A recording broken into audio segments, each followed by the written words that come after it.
माधवी, याद करो तुम रास्ते में कहीं रुकी थी, कहीं थैली आजू बाजू में रखी थी कि पूरे टाइम तुम्हारे हाथ में थी थैली? अरे डोळे कसली फिरवते, डोकं फिरेल मजा आता. नहीं सांगते क्या हुआ, मैं प्रशांत भाऊ के यहाँ पैसे लेने गई और साथ में 2 थैली लेकर गई थी, तो उन्होंने मुझे पैसे दिए, फिर उन्होंने मुझे पूछा भाभी जी आप चाय नाश्ता करेंगे? फिर मैंने चाय नाश्ता नहीं किया, उन्होंने जैसे ही मुझे पैसे दिए ना तो मैंने वो पैसे ये थैली में डाले, फिर ये थैली ऐसा लपेट के इस थैली में डाला और फिर उसको मैंने ऐसे लपेट के इधर पकड़ के ऐसा घट्ट पकड़ के फिर मैं सीधा वहाँ से घर ही गई थी। फिर मैंने घर पे आने के बाद इमीडिएटली अलमारी में पैसे ऐसे रख दिए थे। और तो फिर 10,000 गायब कैसे हो सकते हैं? तुमने पैसे गिन के लिए थे ना? तेरे डोळे कसली फिरवते परत? याद कर रही हूँ मैं। हाँ याद आया। हाँ। नहीं गिने थे। क्या? तुमने पैसे नहीं गिने? तुमने पैसे नहीं गिने माधवी? माधवी ऐसी लापरवाही? मैंने तुम्हें कितनी बार बोला है कि किसी को भी पैसे दो या किसी से भी पैसे लो तो पैसे गिन के लेने चाहिए। अरे गलती किसी से भी हो सकती है ना। अब तुमने मुझे अलमारी से पैसे लाकर दिए, लेकिन मैंने गिने ना। मुझे तुम पर विश्वास है, लेकिन फिर भी मैंने गिने ना। तब जाके पता चला ना कि 10,000 रुपए कम है।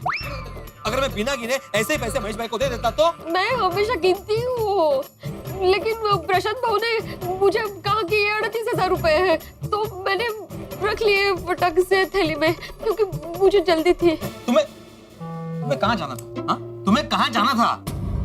पार्लर जाना, ब्यूटी पार्लर जाना था। Beauty parlour? बाघा भाई की सगाई थी ना, इसलिए। माधवी, तुम्हारा सजना सवरना 10,000 में पड़ा मुझे। अरे देवा। 1 मिनट।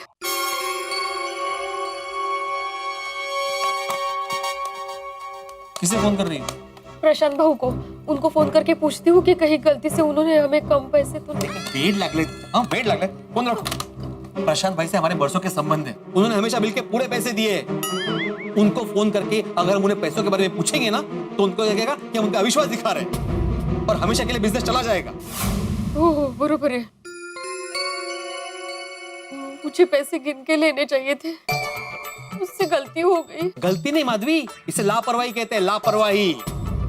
इसलिए मैं हमेशा कहता हूँ कि जीवन में हमेशा परफेक्ट रहो, परफेक्ट। जहाँ पे लापरवाही होती है ना वहाँ पे ऐसी गड़बड़ होती है। अरे गड़बड़ का नुकसान होता है, नुकसान। सॉरी। बात सॉरी की नहीं है माधवी, लापरवाही की है। तुम्हें पता है ना 10,000 रुपए कमाने के लिए तुम्हें कितने पापड़ बेलने पड़ते हैं, कितनी मेहनत करनी पड़ती है। और मैं तुम्हें ये सुनाने के लिए नहीं बोल रहा हूँ, मैं इसलिए बोल रहा हूँ ताकि तुम भविष्य में ख्याल रखो और आगे ऐसी गलती ना करो। म्हणतात ना, अति घाई संकटात नहीं। काम करना है जल्दी जल्दी में, काम ब्यूटी पार्लर जाना है मुझे।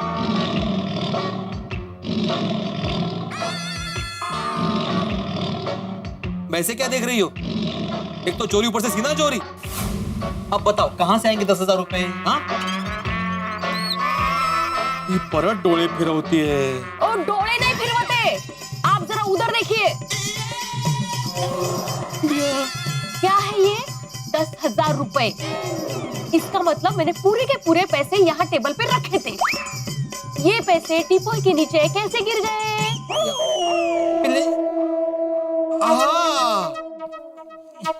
याद आया। क्या हुआ? तुमने यहाँ पे पैसे रखे और मैं पैसे गिनने वाला था कि तभी महेश भाई का फोन आ गया। फोन कहाँ गया? टाइम पे फोन कहाँ गायब हो जाता है और मुझे फोन मिल नहीं रहा था, तो वो फोन ढूंढने के चक्कर में लगता है ये नीचे गिर गए होंगे। गलती हो गई। गलती नहीं, इसे लापरवाही कहते हैं। इसीलिए मैं कहती हूँ जीवन में ऐसे परफेक्ट रहो, परफेक्ट। लापरवाही जहाँ होती है ना वहाँ ऐसी गड़बड़ होती है। गड़बड़ नहीं, बहुत बड़ा नुकसान होता है, नुकसान। सॉरी गाइस, ये लापरवाही की ही बात है। और आपको पता है आप 10,000 का प्रॉफिट कमाने के लिए कितनी मेहनत करते हो, कितने ट्यूशंस लेते हो। और ये आपको सुनाने के लिए नहीं कह रही हूँ, इसलिए कह रही हूँ कि आप भविष्य में ध्यान रखो और ऐसी गलती आपसे दोबारा ना हो।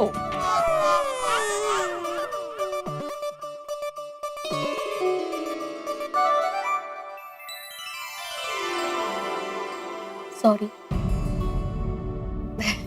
मैं मजाक कर रही थी। वैसे मेरी ही गलती है, मुझे पैसे गिन के लेने चाहिए थे। नहीं नहीं माधवी, गलती मेरी भी है। मैंने बिना सोचे समझे तुम्हें डांटा। मेरी एक छोटी सी लापरवाही की वजह से कितना बड़ा टेंशन हो गया था मुझे। जाऊ दे, आता टेन्शन सोडा आणि जाऊन प्या अब्दुल भाईचा सोडा। नाही आवडला? आपसे सीखी हूँ। नहीं, अप्रतिम होता। टेंशन सोडा, पे अब्दुल भाईचा सोडा। अब मैं काम कर लूं थोड़ा। शी।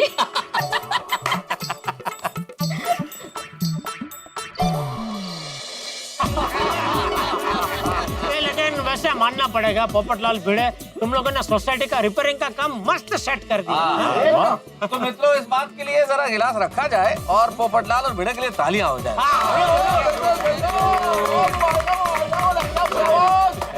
Thank you.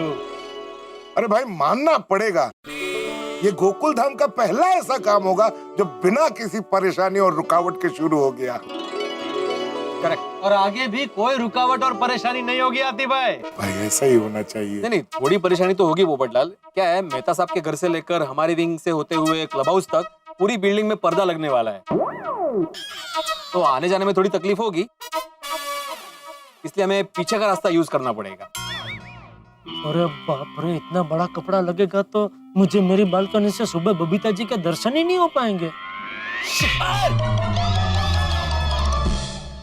अरे क्या हो गया? क्या हुआ जेठलाल? थोड़ा पैर में दर्द है तो मैं अपने पैर पे मारने गया, आपके पैर पे लग गया, सॉरी। अरे लेकिन भिड़े, मैं ये कह रहा था, ये पूरा वो कपड़ा लगाने की जगह पे आर पार दिखे ऐसा प्लास्टिक नहीं लगा सकते? जेठलाल, तुम कहता आर पार दिखे ऐसा प्लास्टिक क्यों लगवाना है? हाँ जेठा भरा, वो आपको आर पर क्या देखना भाई? नहीं, देखना कुछ नहीं है, पर क्या है कि वो कपड़ा लग जाएगा ना तो मुंजारा होगा। क्या होता है मुंजारा? अरे मुंजारा नहीं भाई, मुंजारा मतलब गुंगड़ामण जैसी हो सकती है ना सब। ये क्या? अयर भाई, क्लोस्ट्रोफोबिक फील होगा।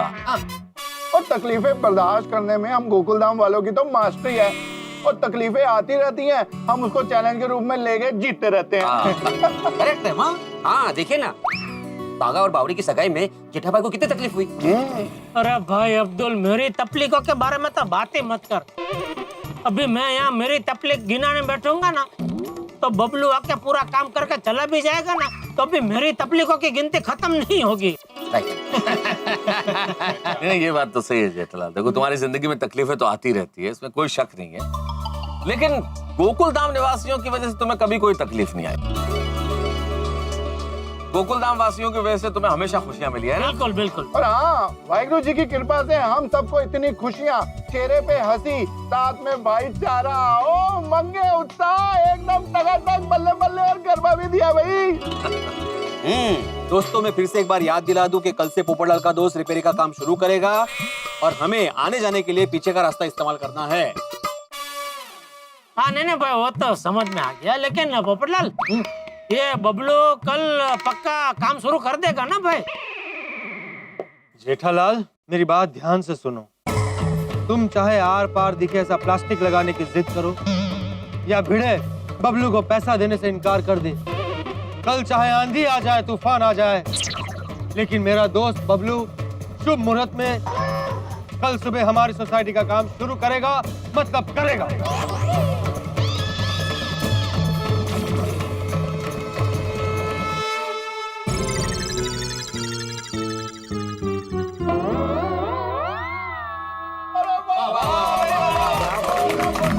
बहुत बढ़िया, बहुत बढ़िया।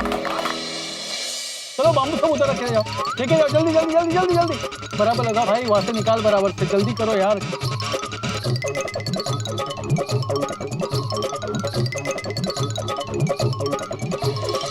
पोपटलाल, हाँ मानना पड़ेगा तुम्हारा दोस्त बबलू को।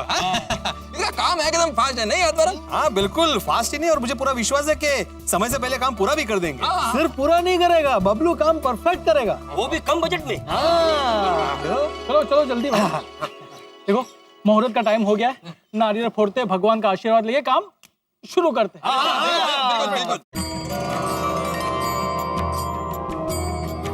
गणपति बाप्पा।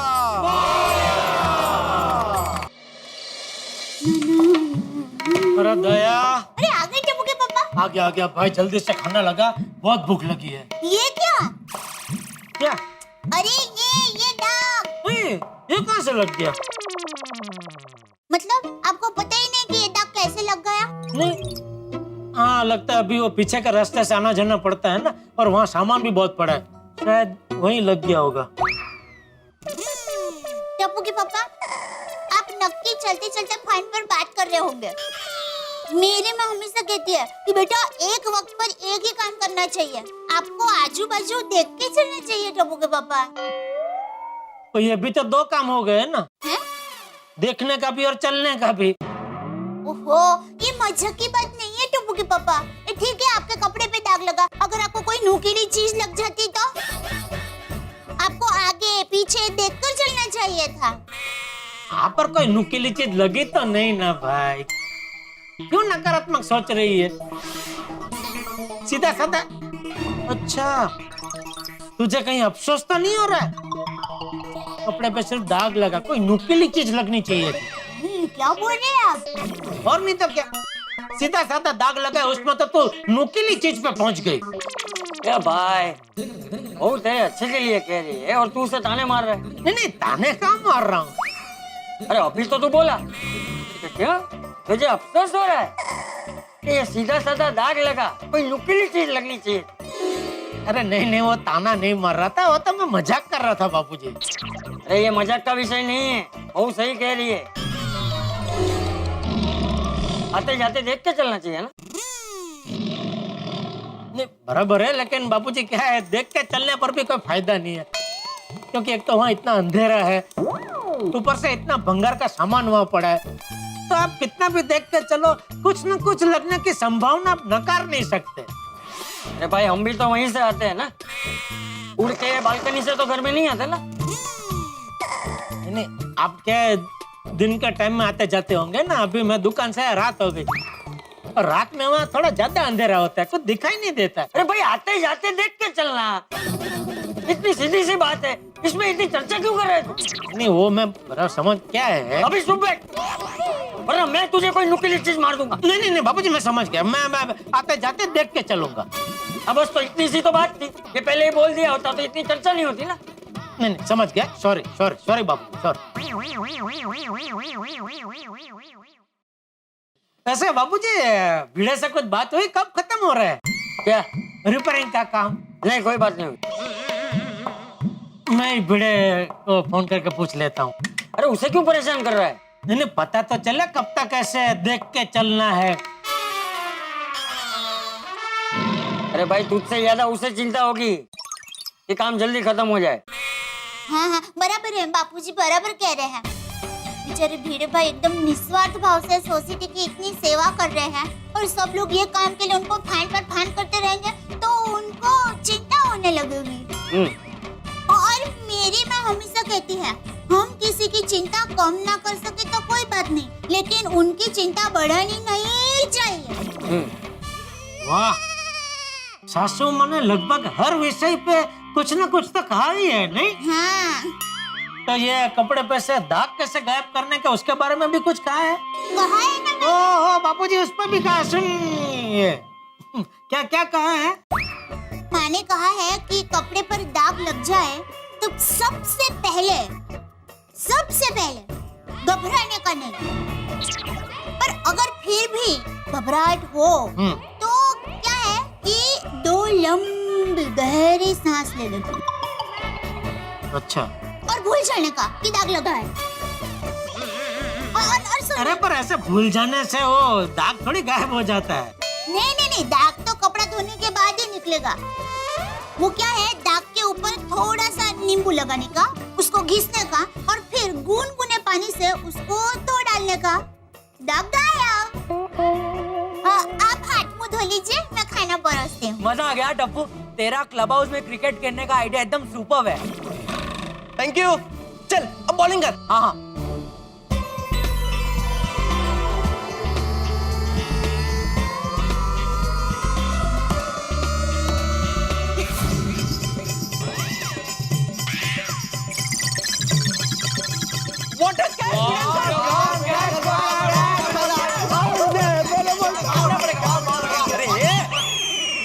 क्या हो रहा है यहाँ पे?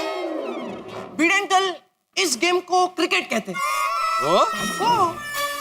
ये आगाऊ, मुझे भी पता है इसको क्रिकेट कहते हैं। अगर ये बॉल अभी मैं कैच नहीं करता ना तो मुझे लग जाता ये। सॉरी भिड़े अंकल, लेकिन आप अचानक बीच में आया। अचानक तो क्या नॉक करके आना चाहिए था? मुझे एक बात बताओ, यहाँ पे तुम लोग को क्रिकेट खेलने की परमिशन दी किसने? टप्पू ने। अरे टप्पू कौन होता है परमिशन देने वाला? टप्पू सेना का लीडर। ये लीडर वाले, ये क्लब हाउस है, क्लब हाउस। यहाँ पे सिर्फ इंडोर गेम खेल सकते हैं, क्रिकेट जैसे आउटडोर गेम नहीं। वो एक्चुअली भिड़े अंकल क्या है, जब से सोसाइटी कंपाउंड में काम शुरू हुआ है ना, तब से हम लोग ये कैरम, चेस, टीटी सब खेल के थक गए। भिड़े अंकल, आप ही मुझे बताओ, आपको कोई रोज परवल की सब्जी खाने में दे तो आपको अच्छा लगेगा? देखो, नहीं अच्छा लगेगा ना। गोड़िया, तुम मुझे मत समझाओ। अगर यहाँ पे क्रिकेट खेलते वक्त कुछ टूट फूट गया तो कौन जिम्मेदार होगा?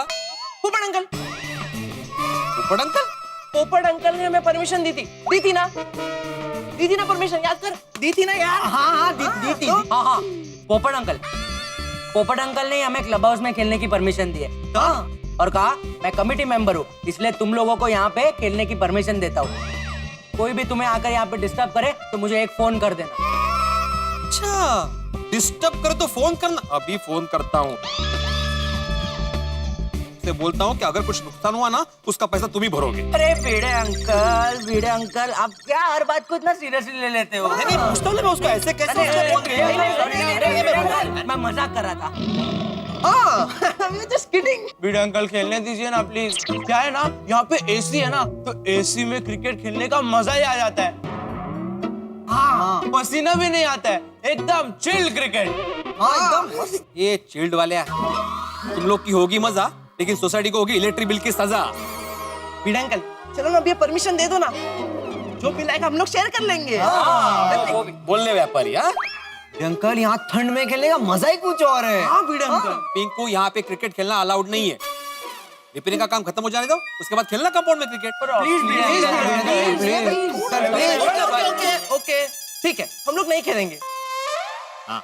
लेकिन उसके पहले आप बैटिंग करो और मैं बॉलिंग करता हूँ। अभी एक बार। नहीं, प्लीज भिड़े अंकल, प्लीज। नहीं, भिड़े अंकल प्लीज। यहाँ पे खेलना ही नहीं है भाई। अरे जाने देना टप्पू, वैसे भी तेरी स्पिन बॉल है ना, भिड़े अंकल को समझ में नहीं आएगी। हाँ, वो भी है। अच्छा, बैट दे। पक्का? बैट दे, पकड़। All the best Bhide uncle. Come on. पहले बॉल पे wicket. Come on Tapu. Tapu spin करना। All the best Bhide uncle. चल Tapu off spin. Ready Bhide uncle? हाँ।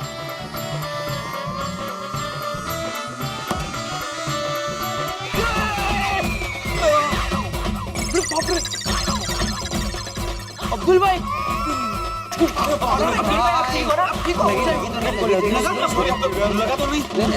नहीं लगा। ए भाई, अगर ये मैं कैच नहीं पकड़ता तो बॉल लग जाता मुझे। तो बराबर। Sorry Abdul, sorry. भाई, आपने तो कहा था कि टप्पू सेना पे नजर रखो, क्लब हाउस में कोई तोड़ फोड़ ना करे, और आकर देखता क्या हूँ कि आप ही क्रिकेट खेलने में मसरूफ हो। तो नहीं, अरे मैं ये गोड़े ने मुझे उकसाया। उसने बोला कि आप टप्पू की स्पिन बॉलिंग खेल ही नहीं सकते, इसलिए मैं वो क्रिकेट खेल रहा था। मैं बोल रहा था इनको कि यहाँ पे क्रिकेट खेलना अलाउड नहीं है। दरअसल मैं यहाँ पे इन लोगों को एक बहुत बड़ा सरप्राइज देने आया था। सरप्राइज? हाँ, क्या सरप्राइज है? सरप्राइज मेरे घर में है, लेकिन मैं अभी पकड़। अरे ये सुनो, मित्रों, गोकुलधाम सोसाइटी में रेनोवेशन चल रहा है और टप्पू सेना क्लब हाउस में क्रिकेट खेल रही है। लेकिन भिड़े भी तुम्हारे कमाल के हैं। इस क्रिकेट को बंद कराने के लिए उन्होंने सरप्राइज का तीर छोड़ा है, और अभी सरप्राइज क्या है जानने के लिए टप्पू सेना तूफान की तरह निकल पड़ी है भिड़े के घर की ओर। ये सरप्राइज हम सभी को अच्छे लगे, क्योंकि उसमें अनपेक्षित प्राइज जो होता है, खुशी मिलती है। लेकिन क्या भिड़े के घर में सचमुच कोई सरप्राइज है? आपको क्या लगता है, कोई सरप्राइज है या टप्पू सेना को भगाने के लिए सारा खेल खेला गया? भाई ये तो मैं कैसे बताऊं, क्योंकि अगर बता दूं तो सरप्राइज कैसा। लेकिन इतना जरूर तय है कि और कोई सरप्राइज हो ना हो, आपके घरों में हंसी, ये तो कोई सरप्राइज है ही नहीं भाई, क्योंकि जब आप देखेंगे तारक मेहता का उल्टा चश्मा तो आप हंसेंगे ही। अब ये सोचते रहिए कि यहाँ क्या सरप्राइज है जो टप्पू सेना को मिलने वाला है। देखते रहिए, हंसते रहिए। For more updates, subscribe to our channel, Click the show links and enjoy watching the videos.